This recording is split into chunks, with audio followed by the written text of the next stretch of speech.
Hey everyone. I know things in Nigeria, well, they're feeling pretty heavy right now. Headlines, anxieties, that feeling like we're on a path we didn't quite choose. Hmm. So today we're diving deep Mm, into a speech that's really shaken things up. yeah. Former President Obasanjo's address at Yale. Oh, He yeah. did not hold back, calling it as he sees it, and it's causing a lot of debate. Yeah. What's striking is he doesn't just complain, he lays out like a framework, tries to understand it all, even suggests solutions. And coming from someone who was president twice, Right. It carries weight. can't ignore that. And right off the bat, boom. The trouble with Nigeria, he says, is simply and squarely a failure of leadership. Bold statement. But he backs it up. Hmm. And he doesn't stop at just the usual corruption. No. He's talking state capture, which is, like, way worse. Oh, way more insidious. State capture, it's like a select few, right? They manipulate the whole system, laws, institutions, even the economy, just to enrich themselves. Stay in power, too, right? Oh, absolutely. It's like a virus, corrupting the nation's core functions. Not just a few bad apples, then. The whole barrel's gone sour, pretty much. And Obasanjo, he points to the economy. Exhibit A, Yeah. Nigeria's GDP, it's plummeted from $510 billion in 2014 to, get this, $199 billion today. Whoa.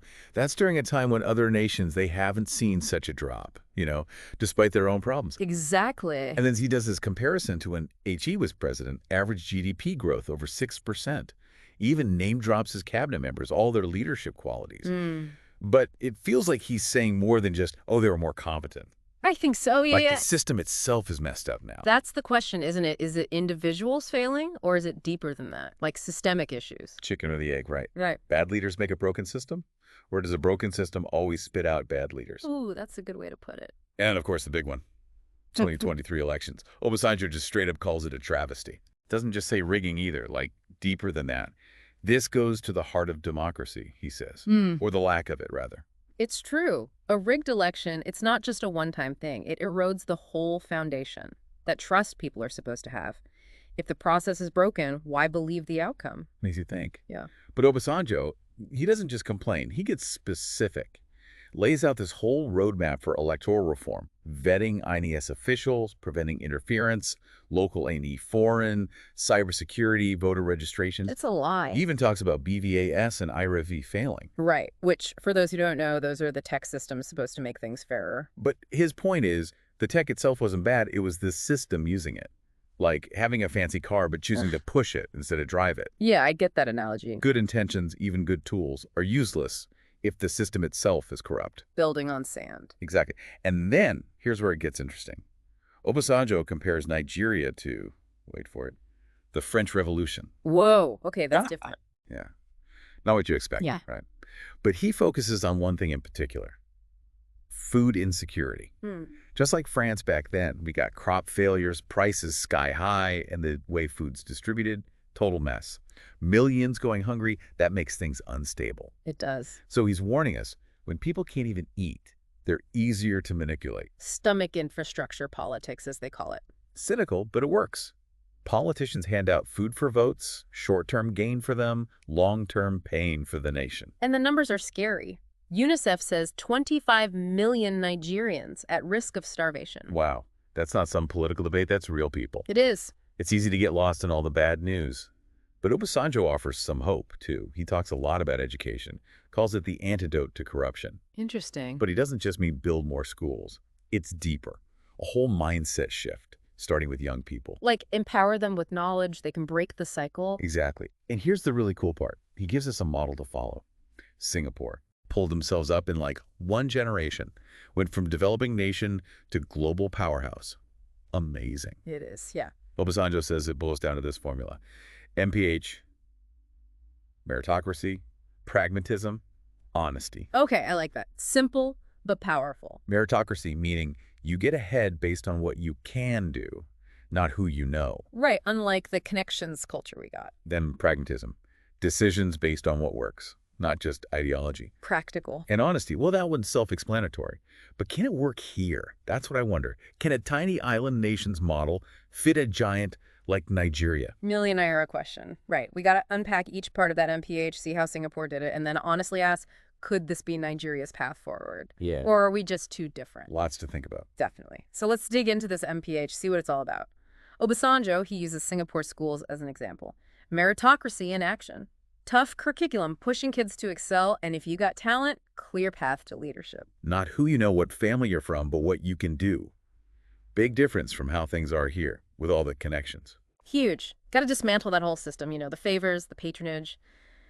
Value competence instead. Reward people who deserve it, no matter their background. And how does pragmatism fit in? Sounds like a very get-things-done kind of approach. Oh, it is. Singapore's government, they're not afraid to try things, attract foreign investment, learn from other countries, adapt to the world changing around them. That's what Obasanjo highlights. So less ideology, more like, does it work? Great, let's do it. Exactly. Needs of the nation come first, not personal gain, not politics. Makes sense. And then there's honesty, the foundation for it all, according to Obasanjo. Right, and he's not naive. He knows tackling corruption, when it's everywhere, that's a huge task. So how did Singapore do it? Create that culture where honesty is the norm? Multi-pronged approach. First, zero tolerance. Strict laws, harsh penalties. Anyone caught being corrupt, they get hit hard. But it's not enough to just have laws, right? You got to enforce them, no matter who it is. Absolutely. And they went further. Independent watchdogs with real power. Investigate, prosecute. Nobody can interfere, not even politicians. So honesty is not just encouraged, it's expected and enforced. Makes you wonder, though, can we transplant that here? Nigeria is so different from Singapore. Could it even work? Valid question. Singapore, they're small, everyone's similar, history short. Nigeria, well, we're the opposite. Vast, diverse, complex past. So size, diversity, history, all obstacles. There they are. But Obasanjo, he says, don't think of them as impossible to overcome. The core of MPH, the meritocracy, pragmatism, honesty, those are values any society can have, he says. Not copy-paste, but adapted to fit Nigeria, which means both our leaders and the people got to change how we think. Big time. Daunting, sure, but Obasanjo says can't give in to cynicism. Right. He's pushing us to look beyond the now, build something better for the future. And education, that's his cornerstone. Not just knowledge, but critical thinking, civic values, ethical leadership. It all starts there. New generation of Nigerians ready to challenge things, demand better, build a society where all this MPH stuff, it's not just a dream. It's reality. Which brings us to another part of his speech, his critique of how Nigeria is governed right now. And let me tell you, he doesn't hold back. Yeah. Corruption, state capture, they've crippled us, he says. No trust left in institutions. It's a pretty bleak picture. It is. Power in the hands of a few, resources looted, rule of law ignored. And then he makes this comparison to pre-revolution France. Might sound dramatic, but his point is, when people have nothing left, They get desperate. exactly. And desperate people, they'll try anything. He's saying, if we don't fix this, the whole country could become unstable. Sobering thought. It is. Threat to individuals? Sure. But to Nigeria as a whole, he says, our survival's at stake. Wow. But he's not just complaining, is he? He offers a way forward. He does. He's challenging us to play our part, build that better future. He's making us ask ourselves, a big question. Yeah. What kind of Nigeria are we leaving for, the next generation? It's something we all got to think about, right? Because the answer, it's not going to come from some speech or announcement. No. It comes from what we do. The choices we make, how we act, what we demand from those in charge. That's it, yeah. Obasanjo, he's honest. This is a huge EE challenge.